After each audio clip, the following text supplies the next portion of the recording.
Olha só, gente, ontem uma fisiculturista morreu depois de passar mal em casa.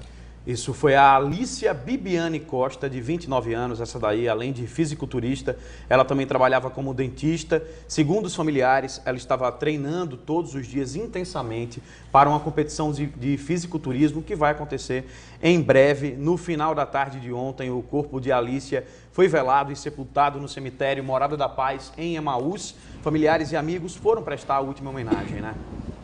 Fica também o nossa homenagem à família, né, também, nossos sentimentos. E esse caso triste, né, levanta uma questão sobre o risco de atividades físicas que as pessoas, em muitos casos, podem fazer aí de maneira exagerada.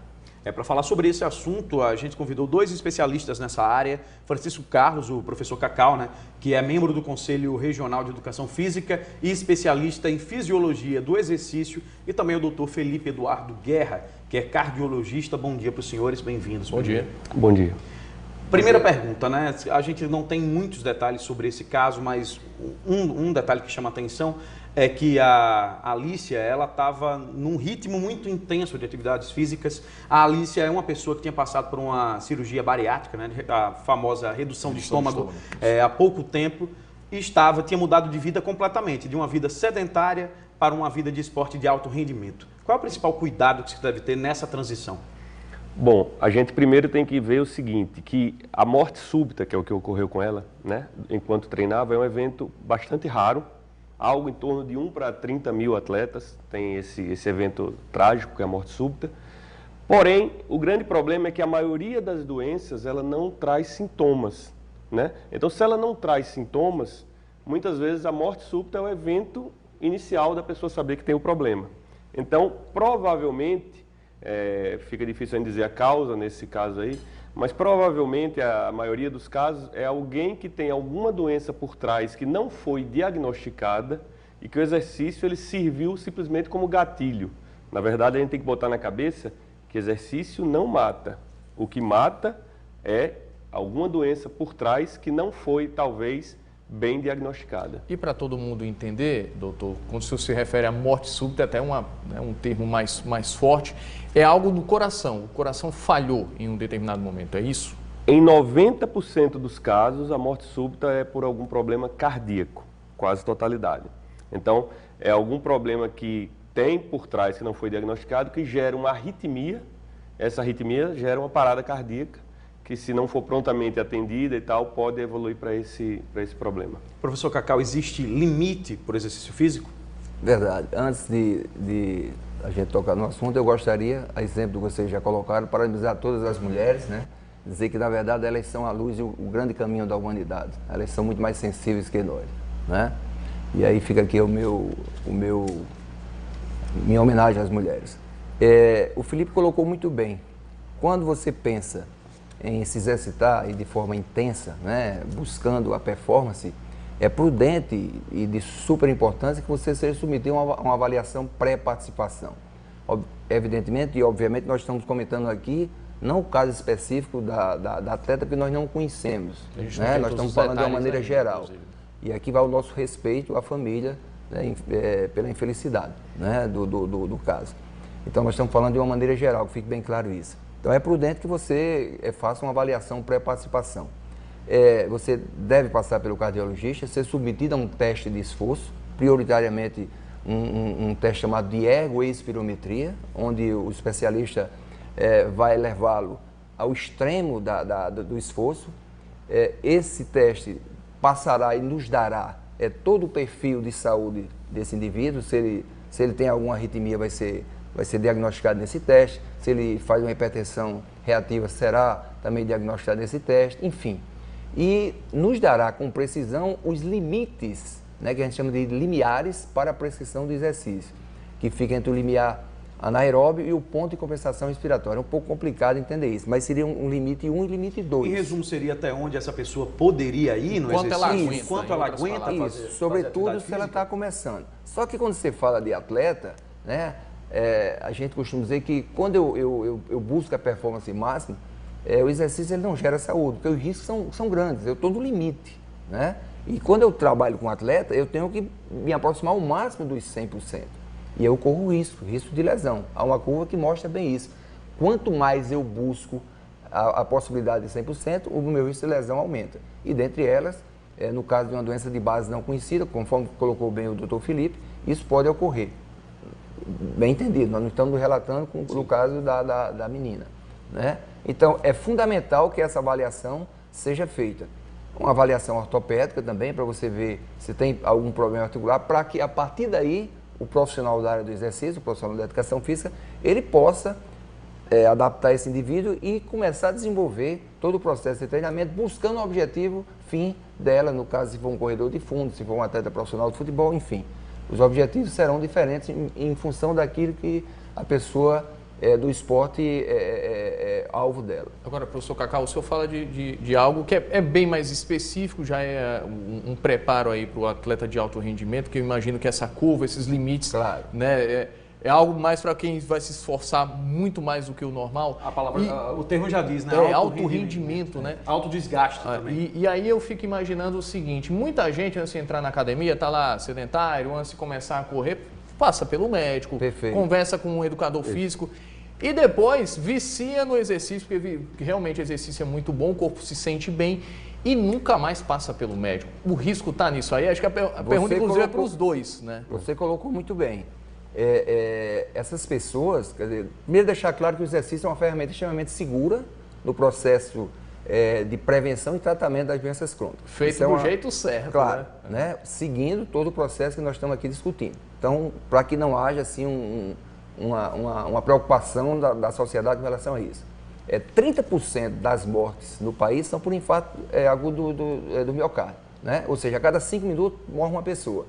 E grande parte desse contingente são pessoas sedentárias. O contrário não é verdadeiro. Então, quando eu me exercito corretamente, né, dentro desses princípios de controle, com avaliação prévia lá pelo médico, com a prescrição correta para um profissional da educação física, que é o profissional indicado para que isso possa ocorrer, esses riscos são mínimos. Há trabalhos que mostram o seguinte: quando um indivíduo treinado, que trabalha entre 3 e 5 vezes por semana, ele é submetido a esforço, o risco dele é 2, porque não existe risco zero para exercício. Aliás, para a gente estar vivo não existe risco zero. E quando um sedentário, né, é submetido a uma carga intensa, esse risco vai para 100. Então você vê que é uma diferença enorme, né? Esse é um trabalho recente publicado, que compara um indivíduo treinado 3, 4 vezes por semana, submetido a esforço, o risco dele é apenas 1. Tem que repetir os testes? Outra coisa, só complementando o que o Cacau falou, na verdade a gente tem que dividir, quando a gente vai fazer a chamada avaliação pré-participação, ou seja, uma pessoa que não faz exercício, como você muito bem falou, está muito em moda, por exemplo, a corrida de rua. Então você pega uma pessoa que nunca fez nada muitas vezes e que de repente um familiar, vai fazer uns 5 km quer começar 5 km e de repente almeja até algo mais. Então essa avaliação pré-participação, ela tem que se passar por um médico, né? Então, primeiro, a questão é o seguinte: se esse indivíduo vai fazer exercício competitivo ou recreacional. Então a gente tem que ver, por exemplo, uma maratona, um esporte desse, que muitas vezes ele diz, não, a gente vai só para competir, só para participar. Mas muitas vezes eles vão ao limite, porque eles querem melhorar, baixar tempo, não quer fazer feio na frente de um colega, etc. Então essa avaliação é o seguinte: se a gente pegar pessoas abaixo de 35 anos, né, abaixo de 35 anos foi o ocorrido, por exemplo, a maior causa de morte súbita, que como eu disse, é um evento extremamente raro, são doenças hereditárias, que a pessoa já nasceu com essa doença. A principal chama-se miocardiopatia hipertrófica, que nada mais é do que um espessamento anormal do coração, e que isso, durante a atividade física extenuante, pode gerar arritmia e levar à morte súbita. Às vezes não é nem detectado, né, Felipe? Que é muitas vezes não detectado. Acima dos 35 anos, aí sim, a principal causa de problema já é a doença que mais mata no mundo, como o Cacau falou, que é o infarto agudo do miocárdio, que é causado por acúmulo de placa de gordura, que é a aterosclerose, que por sua vez, ela tem vários fatores de risco já bem sabidos, como por exemplo, diabetes, hipertensão, né, colesterol elevado, história familiar. Então é muito importante alguma pessoa que tem esses fatores não bem, diríamos, controlados, tentar controlar para diminuir o risco. E o mais importante, uma das formas de melhor controlar esse fator de risco é simplesmente fazendo exercício. Porque o exercício ele melhora a sua glicose, ele melhora seu nível de pressão, ele melhora seu colesterol, ele diminui a chance de arritmias. Então, aquilo que Cacau falou anteriormente, pessoas que estão sedentárias, que querem fazer aquele esporte só de final de semana e, eventualmente, elas correm muito mais risco do que uma pessoa que se preparou... Que tem uma rotina de exercícios, normalmente. Tem uma rotina de exercício.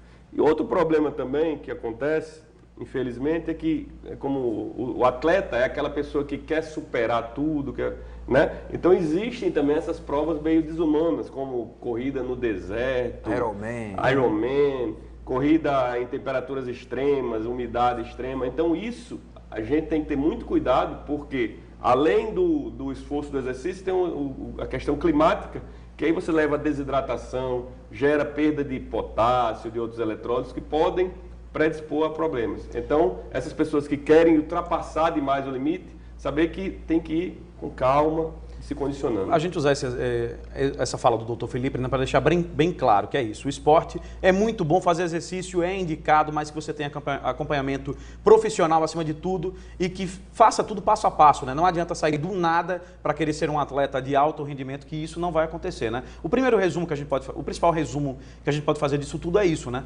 Acompanhamento médico e passo a passo. Não começar achando que vai virar um atleta de alto rendimento do nada, que não vai. Eu gostaria de fazer um complemento assim, bem didático para as pessoas que estão em casa. Eu tenho uma planta, ou duas plantas, ambas precisam de água, no mesmo solo, na mesma região climática. Uma, eu vou lá e coloco uma lata de 20 litros todo sábado. Essa outra, 3 vezes na semana, eu vou lá e eu rego com 2, 3 litros. A que vai prosperar, obviamente, é aquela que 3 vezes na semana receber muito menos água, mas ela está sendo alimentada. Então, o princípio fisiológico para a atividade física, para a adaptação e para o benefício é esse.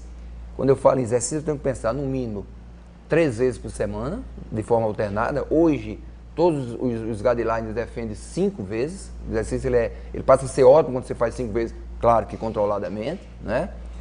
E duração, eu tenho que ter intensidade, a intensidade é essa que nós estamos aqui discutindo, quer dizer, o limiar 1, limiar 2, intensidade moderada quando eu busco saúde, eu estou falando aqui para as pessoas que buscam saúde, então frequência, no mínimo 3 vezes, duração no mínimo 35 minutos e a questão da intensidade, como se fosse a miligrama do medicamento, que o profissional vai lá determinar para que você tenha uma adaptação e ganhos sistematizados. Chega um ponto, claro, que você faz um platô na sua capacidade, no seu limite. E aí, fechando a questão da maratona, muitas vezes as pessoas, pela automotivação, né, elas mesmo tendo essa consciência, elas buscam algo mais nas corridas de rua. E aí está o grande risco. Né? O resumo que eu queria dizer da parte médica é que, como eu falei anteriormente, o exercício, ele não mata. O problema é alguém que tem alguma doença que não foi diagnosticada ou não foi valorizada. Então, lembrar também que quando a gente está fazendo exercício, a gente busca prazer e tal, com aquela atividade, então, principalmente se você sentir alguma dor no peito durante a atividade física, algum aceleramento do coração ou desmaio, etc., não tente dizer assim, vou fazer mais exercício para melhorar. Você tem que parar e procurar um médico, né? E mesmo pessoas que não têm sintomas também têm que passar por uma avaliação. A gente recomenda crianças que estão começando com esporte em colégio, atividade, a partir de pelo menos 14 anos já começar a primeira avaliação médica, repetir a cada 2 anos. E lembrar, exercício, ele promove saúde, ele não leva a doença, ele promove saúde desde que seja bem orientado, bem avaliado e bem prescrito por um profissional capacitado. Muito obrigado, professor Cacau, né, que é especialista em fisiologia, e o Felipe Guerra, que é médico cardiologista. Obrigado, bom dia para os senhores. Bom dia, muito obrigado. Murilo, bom dia. Obrigado para você também, a gente se encontra amanhã. Beleza? Combinado? Já está combinado. Tchau. Valeu, bom dia, obrigado a todo mundo.